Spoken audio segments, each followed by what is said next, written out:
When I returned from college, I was shocked to find a stranger brewing coffee in our kitchen, acting as if he owned the place. My mom had moved her new boyfriend into my late father's house, and when the truth about the property's ownership came to light, karma dealt her a harsh blow. Pulling into the driveway, I noticed an unfamiliar sedan parked in the spot where my dad, Robert, always kept his pickup. 6 months earlier, we lost him to a sudden cardiac arrest.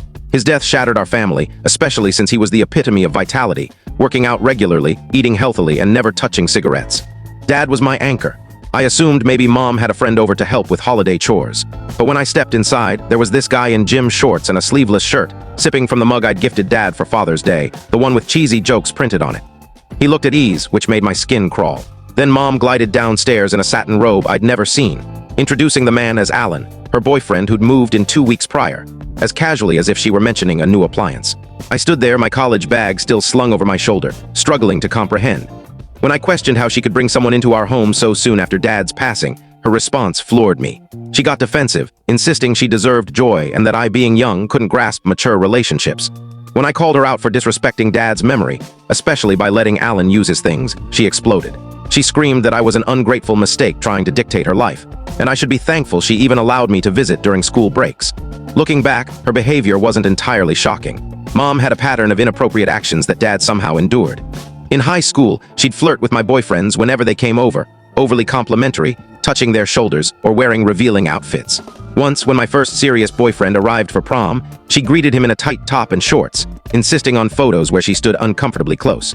It got so awkward I stopped inviting friends over by my final year. I also caught her texting other men multiple times. At 16, I used her phone to call Dad and saw a message from my math teacher about missing her scent. Another time, while Dad was away on business, I overheard her laughing over texts with our married neighbor about grabbing coffee.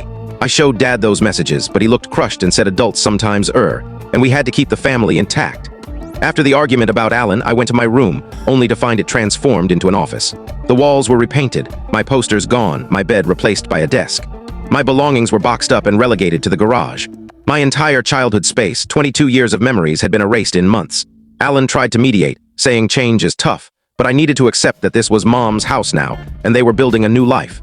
He even suggested I find my own place after graduation instead of returning home. That broke me. I stormed to the garage, grabbed what I could of my stuff and Dad's possessions, and drove to my grandparents' house. My grandparents, James, 75, and Marie, 73, welcomed me without question. Over dinner, they admitted they'd long suspected Mom's questionable behavior.